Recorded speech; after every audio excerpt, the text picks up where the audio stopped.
Perverted anime dudes. It seems like every other anime throughout history has at least one character who's an extremely degenerate pervert who just can't seem to control themselves whenever they're in the vicinity of a single body cell of a woman. Hell, he can literally observe a proton of one of the woman's cells and his nose would start bleeding with a force probably more powerful than a Kamehameha. This character is always seen either trying to take a peek at the women's bath by the off chance that they can see a singular pixel of a boob, or dolphin diving like a Call of Duty character in order to look up a girl's skirt, but then they fail and they get beaten up and they're like, mission failed, we'll get it next time. Or just straight up eradicating the concept of consent by just straight up assaulting them. And the worst part about all of this is that these characters and their actions are usually framed in a comedic way where we're supposed to laugh along to the actual crime happening on screen. Hello everyone, my name is Leohashi and today I wanted to discuss a question that I've had for a while now. Are perverted anime characters funny or just cringe and gross and outdated and just one of the worst things to ever happen to anime ever? Before we begin, if you enjoyed this video, make sure to leave a like and don't forget to subscribe for more anime content. As always, this video is my personal opinion, so feel free to agree or disagree and let me know your opinions in the comments below. The perverted male comic relief is a trope that's overstayed its welcome. I feel like every single person who's an anime fan on this planet has seen at least one of these dudes in an anime that they've watched. Their information is all out there on the internet for all of us to see. And you know what the scariest thing about that is? It's not just these gross anime characters who have their information out there. It's all of us too. In fact, you or I could literally go to any data broker's website right now and buy anyone's data for a few bucks completely legally. It's like every other day we hear about another big company getting hacked, resulting in our personal information being sold on the dark web, and scammers, spammers, and identity thieves can target you without any repercussions. You really thought Scam Likely was just a really cool and popular guy who knows everyone? It's also pretty terrible that the government can ban TikTok throughout the entire United States for 14 hours, but won't ban your data for being leaked by these companies for a single minute. It's on us to protect our own data, which is why I use today's video sponsor, Aura. Aura keeps you safe online by doing all of the hard work. They'll identify data brokers who are selling your info and submit opt-out requests on your behalf, continuously monitor the dark web and alert you if they find any of your personal info being exposed, let you know if anyone tries to use your info to access your credit or bank accounts, and they offer up to $5 million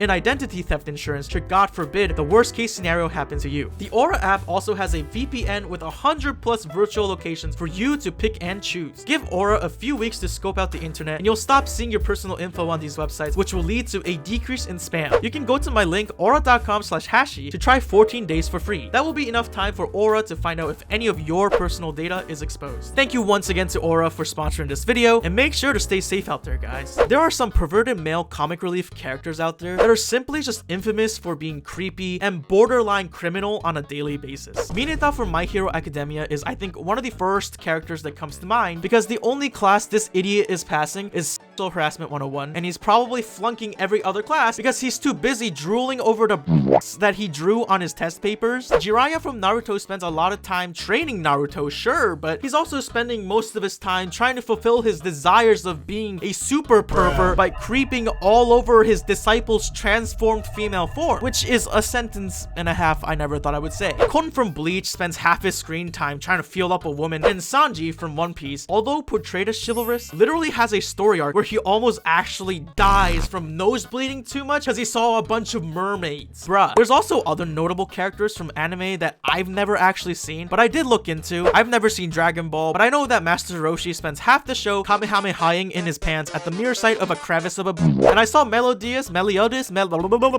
nut. I saw Meliodas, how the fuck you say that shit? From Seven Deadly Sins being mentioned in my comments a few times. I was already pretty uninterested in watching this anime because I heard that it literally turns into a slideshow at some point, but I did look up some clips of Meliodas being a perv, and the first thing I saw was this dude shoving his entire face and a half up this girl's skirt and then just groping her. I don't know who this girl is, and I don't know what these two's relationship is with each other. To be honest, I don't really care, because if this is the main character of Seven Deadly Sins, then I'm even less interested in actually starting this show at all. I've also talked way too much about some of these characters in other videos I've made, so if you want to hear me roast some of these guys more, check out my other anime rants on my channel. I'm aware that there are women characters who also exhibit signs of this trope, but I feel like while there are both men and women perverted comic relief characters, it's a lot more prominent with male characters. I literally had to Google to find examples of a perverted woman comic relief character, and to be honest, after my Google search, I didn't really know any of the characters that were listed on Google. Google. Meanwhile, on the other side, Mineta, well, exists. I bring this up because while gross predatory behavior from any gender or any sexuality is not okay, I wanted to talk mainly about the perverted male character trope in this video because of how popular it is in general compared to other types of this trope, if any of that made sense. Although apparently there is a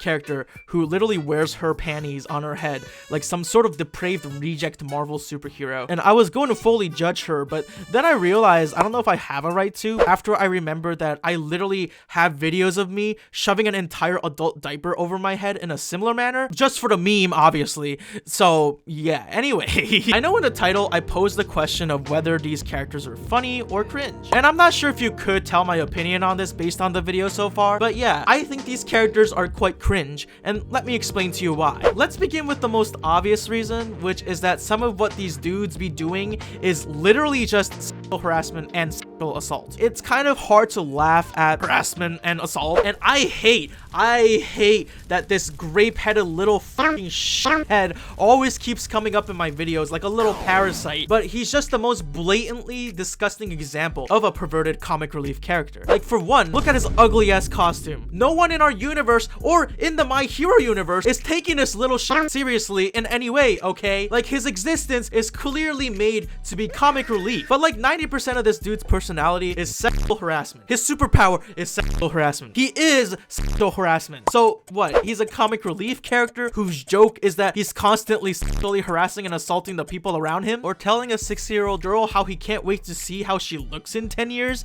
Blech. Which I completely forgot that he said that until I started writing the script for this video. Oh my fucking god, dude. And I've seen people mention that Grape Fucker does actually get punished for these actions, and even at one point he gets like brainwashed or some kind of like torture device. I don't know. I mean, okay, sure, yeah, that does happen, but that's honestly not my issue with this whole thing. My problem is that while he does get punished for these things, he never actually changes or seemingly learns his lesson of, hey, how about we don't, I don't know, sexually harass our female classmates, because he continues to be like this pretty much throughout the entire show, at least from the portion of the show that I've seen. And B, ultimately, this whole aspect of his character is treated as a joke anyway. All of the shit he does and the punishments that he receives for them are never actually taken that seriously. The perversion and the punishments are all just a part of Mineta's character. It's just another bit for the show to go back to once in a while, not an actual problematic behavior that needs some actual addressing. And I talk about Mineta mostly in this much detail because I think he's truly just the perfect representation of everything that's wrong about this trope. It's unfunny, it's creepy, and deadass half the time, it's actually a crime that's really not entertaining or fun to watch, even though the anime might treat it like it's a joke. And a lot of the perverted comic relief characters do exhibit similar behaviors to this, and these behaviors aren't problems to be addressed, but are more treated as just quirky personality traits that these characters just have. Like, oh look,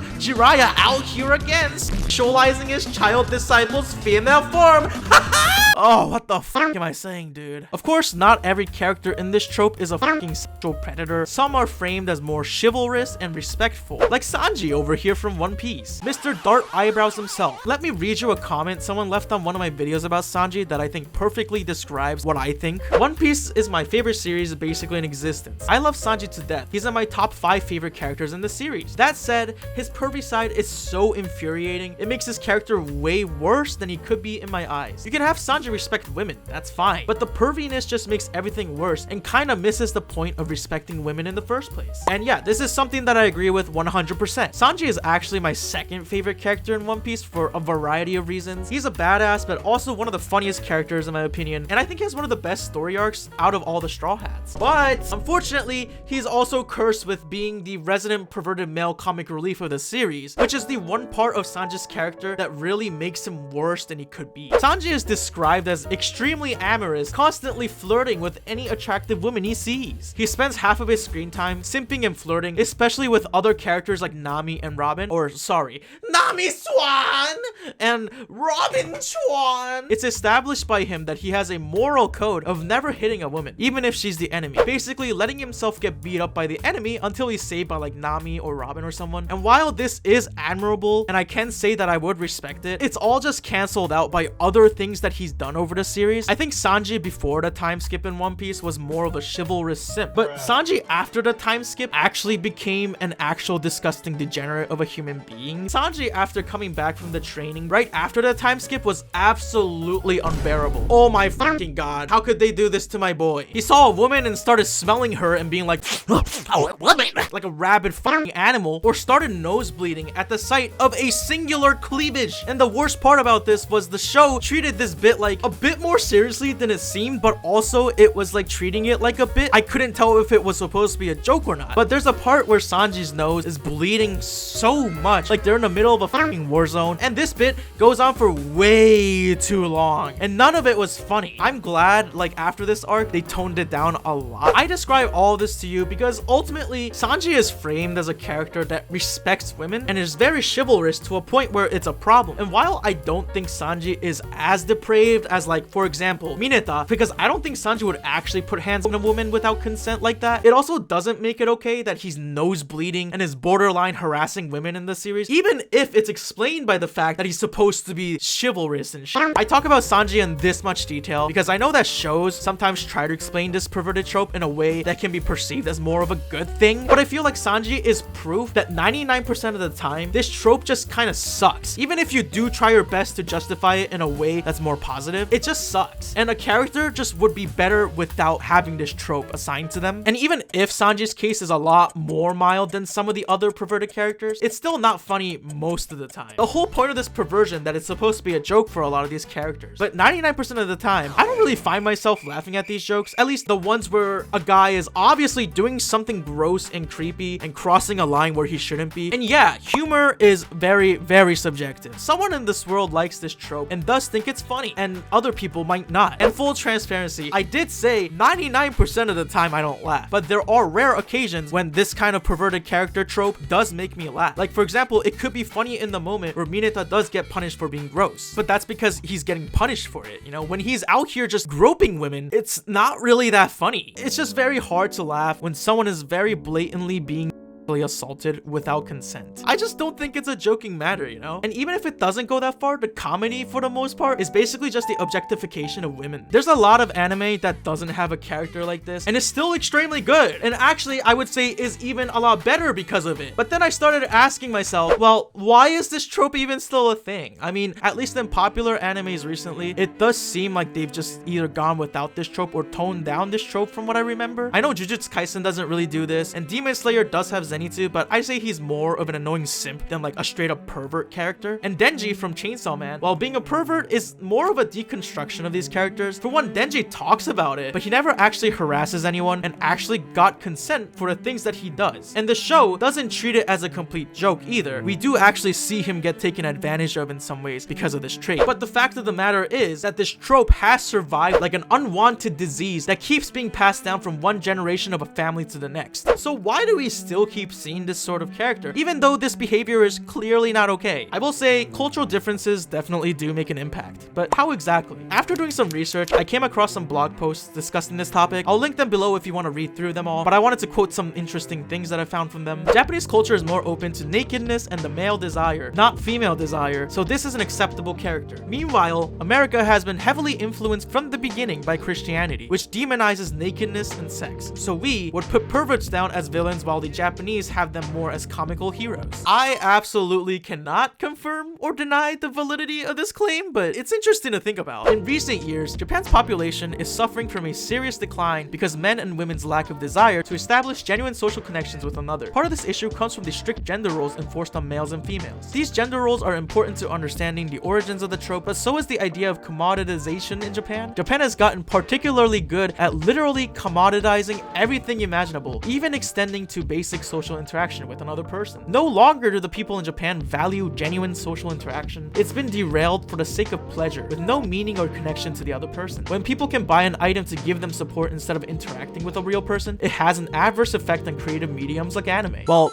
I guess I mean, I guess waifu pillows do exist for a reason. According to Hayao Miyazaki, the now retired figurehead of Studio Ghibli, the reason that the quality of anime is dropping so considerably is because anime studios are comprised of otakus. Otakus are basically Japan's equivalent to obsessive fans, and in Miyazaki's case, this label carries a particular negative connotation. Miyazaki asserts that because otakus spend most of their time watching anime or playing video games, they don't interact with people on a personal level, meaning that their ideas of how a boy should interact with a girl is completely skewed and results in the most common anime trope known to man: the perverted guy who only sees a girl for their body and nothing else for the sake of a good laugh. Everybody, the GOAT himself has spoken. He just explained my issue with this trope way better than I was able to in like the entire video so far in like a few sentences. One likely reason these mega pervert characters persist is that the anime industry as a whole is slow to change. More so than Western cartoons or live action TV and graphic novels, Japanese anime is comfortable with its conventions, tried and true formulas, and familiar storytelling techniques. I mean, long story short, Japan's culture is very different from American cultures and viewpoints, and that ends up causing an unfortunate clash where it's easy for us, at least me as an America-born and raised Japanese guy, to pick this kind of thing apart and criticize it. Meanwhile, you know, some aspects of this stuff is ingrained into Japanese modern culture to the point where it's not just something that's gonna change overnight and it's gonna take some time to shift away from. I think so, at least, but I don't know, man. I'm just a dumbass on YouTube, okay? And one last thing that I wanted to talk about is the argument that anime isn't real life and therefore shouldn't be taken as seriously as real life. And you know what? I think that's fair. I can be a bit of a drama queen sometimes. Ultimately, what happens in anime is technically a drawing and a bunch of pixels on the screen, and it's not like these characters are actually sentient and are going through real life and shit. But I think what's important isn't what's actually happening on the screen, but the intention behind what's happening on the screen. Because the reality is, the perverted male character trope tends to normalize this type of behavior, sometimes to a concerning point, where a lot of the shonen anime that a lot of people watch have these characters act this way, and it's always just treated as a joke. And I'm sure there's at least one person in this world who has watched these things growing up and has had an impression that maybe some of this was okay behavior. But again, I'm just a dumbass YouTuber. That is my opinion on this thing. So yeah, are these perverted male anime, comic, whatever